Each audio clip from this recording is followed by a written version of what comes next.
આજે આપણે જે વિષયમાં ઊંડા ઉતરવાના છીએ એ બાઇબલની એકદમ શરૂઆતમાં થયેલી એક હાર વિશે છે. અને એના જે પરિણામો આવ્યા એ લાંબા ગાળાના અને કહી શકાય કે બ્રહ્માંડવ્યાપી હતા. બરાબર. આપણી પાસે કેટલાક બાઇબલના શ્લોકો અને એના પર આધારિત વિશ્લેષણાત્મક લખાણો છે જે આ આખી ઘટનાને એક ચોક્કસ દૃષ્ટિકોણથી રજૂ કરે છે. હા, અને આપણો આજનો હેતુ એ સમજવાનો છે કે આ દૃષ્ટિકોણ મુજબ એક નાની ભૂલમાંથી આટલો મોટો આધ્યાત્મિક સંઘર્ષ કેવી રીતે શરૂ થયો. બિલકુલ. અને આ કોઈ સામાન્ય લડાઈ નથી. આ લખાણો તો એને એક મહાકાવ્ય તરીકે બતાવે છે, જેના મુખ્ય પાત્રો છે એક સર્પ, એક સ્ત્રી અને તે સ્ત્રીનું સંતાન. એકદમ. અને આખી વાત એક ભવિષ્યવાણીની આસપાસ ગૂંથાયેલી છે. આપણે એ પણ સમજવાની કોશિશ કરીશું કે કરાર અને લગ્ન જેવા વિચારો આ બ્રહ્માંડીય નાટકમાં કઈ રીતે કેન્દ્રમાં છે. તો ચાલો આ બધું ખોલીને સમજીએ.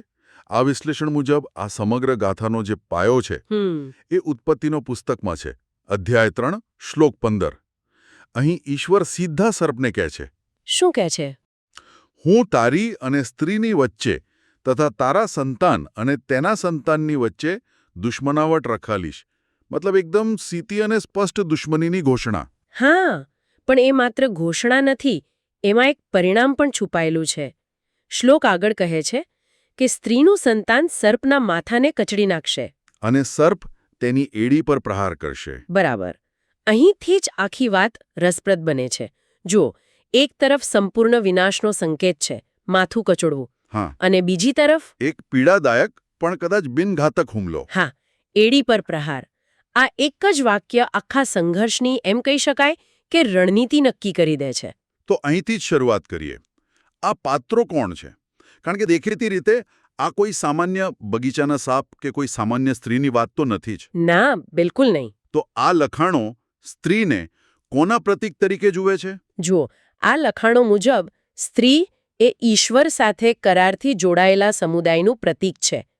અને આ પ્રતીકવાદ સમય સાથે વિકસિત થયો છે. કઈ રીતે? શરૂઆતમાં તે ઈશ્વરની પસંદ કરેલી પ્રજા એટલે કે પ્રાચીન ઇઝરાયેલનું પ્રતિનિધિત્વ કરતી હતી, પણ પછી નવા કરારના સંદર્ભમાં આ જ પ્રતીક ખ્રિસ્તની કન્યા એટલે કે ચર્ચ અથવા મંડળી માટે વપરાયું છે. ઓકે. ટૂંકમાં સ્ત્રી એટલે ઈશ્વરનો લોકોનો સમૂહ. એટલે આ કોઈ એક વ્યક્તિની વાત નથી, પણ એક આખા સમુદાયની વાત છે. અને એ સમુદાય ઈશ્વર સાથે ખાસ સંબંધમાં છે. આ સમજણ જ આખી વાતને વ્યક્તિગતમાંથી સામૂહિક સ્તરે લઈ જાય છે. સાચી વાત છે. અને સર્પ એ તો સ્પષ્ટ છે. પ્રકટીકરણમાં પુસ્તકમાં તેને જૂનો અજગર અને શૈતાન કહેવાયો છે. પણ મને જાણવામાં વધુ રસ છે કે સર્પના સંતાનો કોણ છે. હા, એ સારો પ્રશ્ન છે. આ બાબતે સ્ત્રોતો યોહાન અને મેથ્યુની સુવાર્તામાંથી ઘણા ઉદાહરણો આપે છે. ત્યાં ઈસુ પોતે જ કોને કહે છે? તે સમયના જે ધાર્મિક આગેવાનો હતા, ફરોશીઓ અને સદુકીઓ, એમને સર્પના બચ્ચાઓ કહીને સંબોધે છે. યોહાનની સુવાર્તામાં તો તેઓ સ્પષ્ટપણે કહે છે, તમે તમારા પિતા શૈતાનના છો અને તમારા પિતાની ઈચ્છાઓ પૂરી કરવા માંગો છો. બરાબર. એટલે આ વિશ્લેષણ મુજબ આ કોઈ શારીરિક વંશવેલો નથી, પણ આધ્યાત્મિક છે. હા, જે કોઈ શૈતાનના દુષ્ટ માર્ગો પર ચાલે છે તેઓ તેના આધ્યાત્મિક સંતાન ગણાય છે. ઓકે, તો હવે ચિત્ર સ્પષ્ટ થાય છે. આ બે આધ્યાત્મિક પરિવારો વચ્ચેનો સંઘર્ષ છે. ઈશ્વરના બાળકો અને શૈતાનના બાળકો. જેમ 1 યોહાન 3:10 કહ્યું છે કે આ બંને સ્પષ્ટપણે ઓળખાય છે. તો આપણે આ બે વિરોધી આધ્યાત્મિક પરિવારોને ઓળખી લીધા. પણ તમે શરૂઆતમાં કરારનો ઉલ્લેખ કર્યો હતો. એ આ ચિત્રમાં ક્યાં બંધ બેસે છે? એ ખૂબ જ મહત્વનો મુદ્દો છે. આ લખાણો કરારને સગાઈ કે વાગદાનના રૂપકથી સમજાવે છે. સગાઈ? હા. જૂના કરારના સંદર્ભમાં જ્યારે ઈશ્વરે સિનાઈ પર્વત પર ઇઝરાયેલ સાથે કરાર કર્યો ત્યારે તે પશુઓના લોહીથી કરવામાં આવ્યો હતો. આ વિશ્લેષણ તેને ઈશ્વર અને ઇઝરાયેલ વચ્ચેની એક આધ્યાત્મિક સગાઈ તરીકે જુએ છે. એટલે ઈશ્વર વરરાજા અને ઇઝરાયેલ કન્યા. બરાબર. પણ એ સગાઈ તો તૂટી ગઈ. યર્મિયાના પુસ્તકમાં તો સ્પષ્ટ લખ્યું છે કે ઇઝરાયેલને બેવફાઈને કારણે ઈશ્વરે તેને છૂટાછેડાનો પત્ર આપી દીધો. સાચી વાત છે. એટલે એ સંબંધનો અંત આવ્યો. બરાબર. જૂનો કરાર ઇઝરાયેલ દ્વારા તોડવામાં આવ્યો અને આ જ કારણે નવા કરારની જરૂરિયાત ઊભી થઈ. અહીંથી આખી વાત એક નવા સ્તરે પહોંચે છે. કયા સ્તરે? આ નવો કરાર ઈશ્વર પુત્ર અને તેમની નવી કન્યા એટલે કે ચર્ચ વચ્ચે સ્થપાયો છે. અને આ કરાર કોઈ પશુના લોહીથી નહીં, પણ તેમના પોતાના લોહીથી સ્થાપિત થયો છે. એકદમ હિબ્રુના પત્રમાં કહ્યું છે કે લોહી વહેવડાવ્યા વિના પાપોની માફી નથી અને સ્વર્ગીય વસ્તુઓને શુદ્ધ કરવા માટે વધુ સારા બલિદાનની જરૂર હતી. એટલે સ્ત્રોતો આખી વાતને એક લગ્નની રૂપરેખામાં જોઈ રહ્યા છે. હા, એક સગાઈ જે તૂટી ગઈ અને પછી એક નવી અતૂટ સગાઈ. બિલકુલ. આ લખાણો એ વાત પર ભાર મૂકે છે કે આ નવો કરાર અતૂટ છે. તેનો હેતુ માત્ર નિયમો આપવાનો નથી, પણ લોકોને પાપોની માફી આપીને ઈશ્વરના સંતાન બનાવવાનો છે. તો તમારી સરખામણી એકદમ સાચી છે. જૂની સગાઈ તૂટી અને હવે એક નવી મજબૂત સગાઈ થઈ છે. તો વર્તમાન સ્થિતિ શું છે? જો આ સગાઈ છે તો શું લગ્ન થઈ ગયા છે? આ વિશ્લેષણ મુજબ ના.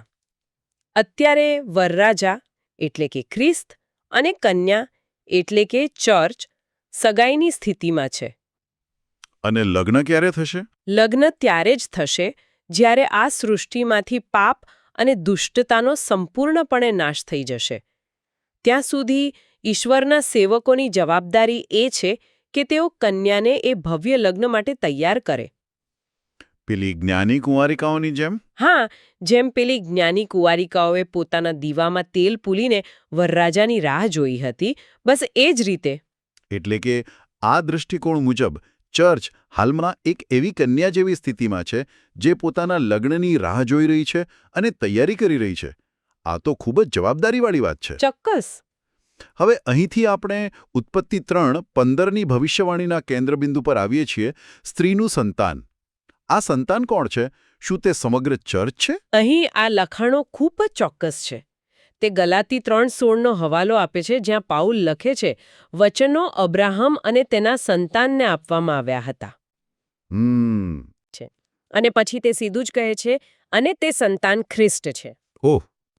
તેથી આ વિશ્લેષણ મુજબ મૂળ ભવિષ્યવાણીમાં જે સંતાનની વાત છે તે કોઈ સમૂહ નથી, પરંતુ એક જ વ્યક્તિ છે. ખ્રિસ્ત. હા, ખ્રિસ્ત. અને આ સંતાનનો પૃથ્વી પર આવવાનો હેતુ શું હતો? ગલાતીના પત્રમાં જ આગળ લખ્યું છે કે જ્યારે યોગ્ય સમય આવ્યો ત્યારે ઈશ્વરે પોતાના પુત્રને મોકલ્યો, જે એક સ્ત્રીથી જન્મ્યો અને નિયમશાસ્ત્ર હેઠળ આવ્યો, જેથી તે નિયમશાસ્ત્ર હેઠળના લોકોને મુક્ત કરી શકે. પણ એનાથી પણ કોઈ ઊંડો હેતુ હતો? હા, બિલકુલ.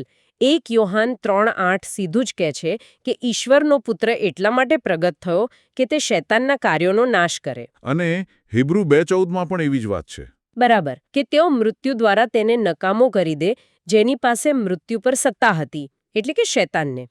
તો તેમનું મુખ્ય મિશન સીધું જ શૈતાનનો સામનો કરવાનું હતું. તો હવે આપણે ઉત્પત્તિ 3:15ની ભવિષ્યવાણીની પૂર્તિ પર પાછા ફરીએ.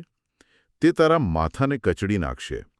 આ અર્થઘટન ખૂબ જ ચોક્કસ છે, પણ શું સ્ત્રોતો એ સ્પષ્ટ કરે છે કે ઉત્પત્તિનો આ એક જ શ્લોક આટલી મોટી ભવિષ્યવાણીનો આધાર કેવી રીતે બની શકે? એ સારો પ્રશ્ન છે. મતલબ, હજારો વર્ષો પછીની ઘટનાને આટલી સ્પષ્ટ રીતે જોડવા પાછળનો તર્ક શું છે? જુઓ, આ લખાણોનો તર્ક એ છે કે આ શ્લોકને પ્રોટો ઇવેન્જેલિયમ અથવા પ્રથમ સુવાર્તા તરીકે જોવામાં આવે છે. પ્રથમ સુવાર્તા? હા. તેમના મતે આ માત્ર એક શ્રાપ નથી, પરંતુ સમગ્ર માનવજાત માટે મુક્તિની યોજનાનો પહેલો સંકેત છે. માથું કચડવું એ શૈતાનની સત્તા, શક્તિ અને શાસનનો સંપૂર્ણ અને નિર્ણાયક વિનાશ દર્શાવે છે. એ એક ઘાતક પ્રહાર છે જેમાંથી પુનઃપ્રાપ્તિ શક્ય નથી. અને ભવિષ્યવાણીનો બીજો ભાગ, તું તેની એડી પર પ્રહાર કરીશ, આનો શું અર્થ થયો? આ શૈતાન દ્વારા કરવામાં આવેલો વળતો હુમલો છે. આ વિશ્લેષણ તેને સીધું જ ખ્રિસ્તના વધસ્તંભ પરના મૃત્યુ સાથે જોડે છે. ઓકે. શૈતાને અને તેની દુન્યવી પ્રણાલીએ વિચાર્યું કે તેમણે ખ્રિસ્તને વધસ્તંભ પર જડાવીને યુદ્ધ જીતી લીધું છે. પણ તે માત્ર એડી પરનો પ્રહાર હતો. એટલે કે પીડાદાયક પણ ઘાતક નહીં. બરાબર, કારણ કે ખ્રિસ્ત મૃત્યુમાંથી સજીવન થયા. એડી પરનો ઘા તમને લંગડાવી શકે, પણ તમારો જીવ ન લઈ શકે. જ્યારે માથું કચડાવવું એ તો સંપૂર્ણ અંત છે. આ વિજય પછી પ્રકટીકરણના 12મા અધ્યાયમાં એક દ્રશ્ય છે જ્યાં સ્ત્રી એક પુત્રને જન્મ આપે છે અને તે બાળકને તરત જ ઈશ્વર પાસે અને તેમના સિંહાસન પાસે લઈ જવામાં આવ્યું. આ શેનું પ્રતીક છે? આ ખ્રિસ્તના પુનરુત્થાન પછીના સ્વર્ગારોહણનું પ્રતિકાત્મક વર્ણન છે. સ્ત્રીના સંતાને પોતાનું મિશન પૂરું કર્યું. માથું કચડી નાખ્યું? હા, અને પછી સિંહાસન પર આરોહણ કર્યું. આ ઘટના પછી આ લખાણો દલીલ કરે છે કે સંઘર્ષનું સ્વરૂપ બદલાઈ જાય છે. કઈ રીતે? હવે શેતાન સીધો ખ્રિસ્ત પર હુમલો કરી શકતો નથી. સમજાયું. તો એનો અર્થ એ કે યુદ્ધનું મેદાન હવે સ્વર્ગમાંથી પૃથ્વી પર આવી ગયું છે. બરાબર. અને લડાઈ વધુ વ્યક્તિગત બની ગઈ છે. જો શૈતાન હવે સ્ત્રીના સંતાન પર સીધો હુમલો નથી કરી શકતો, તો તેનો નવો લક્ષ્યાંક કોણ છે? તેનો નવો લક્ષ્યાંક એ જ સ્ત્રી છે જેણે સંતાનને જન્મ આપ્યો હતો, એટલે કે ચર્ચ, મંડળી.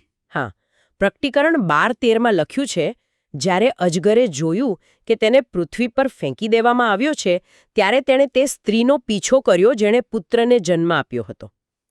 યુદ્ધ હવે વરરાજા સામેથી હટીને કન્યા સામે શરૂ થયું છે. અને માત્ર સ્ત્રી જ નહીં, તેના બાકીના સંતાનો પણ. શ્લોક 17 તો વધુ સ્પષ્ટ છે. પછી અજગર સ્ત્રી પર ગુસ્સે થયો અને તેના બાકીના સંતાનો સાથે યુદ્ધ કરવા ગયો. હા, અને પછી તેમની ઓળખ પણ આપે છે. એટલે કે જેઓ ઈશ્વરની આજ્ઞાઓનું પાલન કરે છે અને ઈસુની સાક્ષી ધરાવે છે, તો હવે આ સંઘર્ષ સીધો જ વિશ્વાસીઓ સામે છે. બરાબર. સંઘર્ષ હવે વ્યક્તિગત અને સામૂહિક સ્તરે આવી ગયો છે. ખ્રિસ્તે સૈદ્ધાંતિક રીતે વિજય મેળવી લીધો છે, પણ હવે તે વિજયને પૃથ્વી પર ચર્ચ અને વિશ્વાસીઓ દ્વારા જીવંત રાખવાનો છે. અને સાબિત કરવાનો છે. હા, શૈતાન જાણે છે કે તે વરરાજાને હરાવી શકતો નથી, એટલે તે કન્યાને નિશાન બનાવે છે, તેને લગ્ન માટે અયોગ્ય ઠેરવવા માટે. તો પછી આ નવા સંઘર્ષમાં વિશ્વાસીઓ કેવી રીતે જીતે છે? તેમની પાસે કયા હથિયારો છે? પ્રકટીકરણ 12:11 તેનો જવાબ આપે છે, અને તે ખૂબ જ શક્તિશાળી છે. શું કહે છે? તે કહે છે, તેઓએ હલવાનના લોહી દ્વારા અને પોતાની સાક્ષીના વચન દ્વારા તેના પર વિજય મેળવ્યો. તેઓ મૃત્યુ સુધી પોતાના જીવની પરવા કરતા ન હતા. અહીં 3 મુખ્ય તત્વો છે. હા, પહેલું હલવાનનો લોહી, જે ખ્રિસ્તના બલિદાન દ્વારા મળતી માફી અને શક્તિ દર્શાવે છે. આ તેમનો કાનૂની આધાર છે. બીજું છે પોતાની સાક્ષીના વચન, એટલે કે તેઓ જે માને છે તેને જાહેરમાં અને નિર્ભયતાથી વ્યક્ત કરવું. પછી ભલે પરિણામ ગમે તે આવે. અને ત્રીજું, જે સૌથી આઘાતજનક છે, તેઓ મૃત્યુ સુધી પોતાના જીવની પરવા કરતા ન હતા. આ તો સંપૂર્ણ સમર્પણની વાત છે. આનો શું અર્થ છે? આનો અર્થ એ છે કે આ વિશ્લેષણ મુજબ આ સંઘર્ષમાં વિજય મેળવવા માટે શહીદી આપવા સુધીની તૈયારી અનિવાર્ય છે. વિજય એ નથી કે તમે બચી જાઓ. વિજય એ છે કે તમે અંત સુધી વફાદાર રહો. બિલકુલ. અને આ જ બાબત આપણને અંતિમ વિજયની એક ખૂબ જ ગંભીર શરત તરફ દોરી જાય છે. અંતિમ વિજયની શરત? મને લાગ્યું કે વિજય તો નિશ્ચિત છે. વિજય નિશ્ચિત છે, પણ તેનો સમય નથી. આ લખાણો પ્રકટીકરણ 6.11 તરફ ધ્યાન દોરે છે. ત્યાં શહીદોની આત્માઓ ઈશ્વરને ન્યાય માટે પુકાર કરે છે. અને તેમને શું કહેવામાં આવે છે? તેમને કહેવામાં આવે છે કે જ્યાં સુધી તેમના સાથી સેવકો અને ભાઈઓની સંખ્યા, જેઓ તેમના જેવા જ માર્યા જવાના છે, તે પૂર્ણ ન થાય ત્યાં સુધી થોડો વધુ સમય રાહ જુઓ. આ તો ખૂબ જ ગંભીર અને ચોંકાવનારી વાત છે કે અંતિમ વિજયનો સમય શહીદોની એક નિર્ધારિત સંખ્યા પર નિર્ભર કરે છે. હા. આ વિચાર પાછળ સ્ત્રોતોનો તર્ક શું છે? શું એનો અર્થ એ છે કે દરેક શહીદી એ કોઈ દૈવી યોજનાનો ભાગ છે? હા, આ દૃષ્ટિકોણ મુજબ દરેક શહીદની સાક્ષી એ માત્ર એક દુઃખદ ઘટના નથી, પણ શૈતાન પરના વિજયની ઘોષણા છે. કઈ રીતે? એ સાબિત કરે છે કે હલવાનનું લોહી અને તેમની સાક્ષી મૃત્યુ કરતાં પણ વધુ શક્તિશાળી છે. જ્યારે આ સાક્ષીઓની નિર્ધારિત સંખ્યા પૂર્ણ થશે, ત્યારે જ વરરાજા પાછા આવશે. અને શૈતાન અને તેના અનુયાયીઓનો અંતિમ ન્યાય કરશે. બરાબર. ત્યાં સુધી જે કાર્ય ખ્રિસ્તે શરૂ કર્યું હતું, તે હવે ચર્ચ પૃથ્વી પર ચાલુ રાખી રહ્યું છે. હવે સ્ત્રી અને તેના બાળકો, એટલે કે શહીદ સાક્ષીઓ, શૈતાનને કચડી રહ્યા છે. તો ચાલો આ સમગ્ર ચર્ચાના સારને એકસાથે બાંધીએ. આપણે એક બગીચામાં થયેલી ભૂલથી શરૂઆત કરી, જે એક બ્રહ્માંડીય સંઘર્ષમાં પરિણમી, અને આ સંઘર્ષ 2 આધ્યાત્મિક પરિવારો વચ્ચે છે. બરાબર. આ લખાણો મુજબ આ સંઘર્ષમાં સ્ત્રી જે પહેલા ઇઝરાયલ હતી અને હવે ચર્ચ છે. અને સ્ત્રીનું સંતાન જે પહેલા માત્ર ખ્રિસ્ત હતા અને હવે તેમાં વિશ્વાસીઓનો પણ સમાવેશ થાય છે. હા, તે સર્પ એટલે કે શેતાન સામે લડે છે. ખ્રિસ્તે વધસ્તંભ પર માઠું કચડીને નિર્ણાયક વિજય મેળવ્યો. અને હવે ચર્ચ હલવાનના લોહી અને પોતાની સાક્ષી દ્વારા તે વિજયને જીવી રહ્યું છે. એકદમ. અને આ લડાઈનો અંત શહીદોની એક ચોક્કસ સંખ્યા પૂર્ણ થવા અને ખ્રિસ્તના પુનરાગમન સાથે ગાઢ રીતે જોડાયેલો છે. આ તો એક ખૂબ મોટી અને નાટકીય કથા છે. બિલકુલ, જેનો વ્યાપ હજારો વર્ષોમાં ફેલાયેલો છે. આ એક ભવ્ય નાટકની જેમ ખુલે છે, જેનો અંત પહેલેથી જ લખાયેલો છે. પણ દરેક પાત્રે દરેક પેઢીએ તેમાં પોતાની ભૂમિકા પૂરી ઈમાનદારીથી ભજવવાની છે. સાચી વાત છે. આ ચર્ચાના અંતે એક વિચાર મનમાં આવે છે. સ્ત્રોતો ભારપૂર્વક જણાવે છે કે વિશ્વાસીઓ હલવાનના લોહી અને પોતાની સાક્ષી દ્વારા વિજય મેળવે છે. અને શહીદી એ આ વિજયનો અંતિમ પુરાવો છે. આ એક ઊંડો પ્રશ્ન ઊભો કરે છે. કયો પ્રશ્ન? આ દ્રષ્ટિકોણ મુજબ અંતિમ વિજય માટે વ્યક્તિગત સાક્ષી અને બલિદાનની ભૂમિકા કેટલી અનિવાર્ય છે? શું વિજય એ માત્ર ભવિષ્યમાં બનનારી ઘટના છે જેની આપણે નિષ્ક્રિય રીતે રાહ જોવાની છે? કે પછી વિચારવા જેવું છે.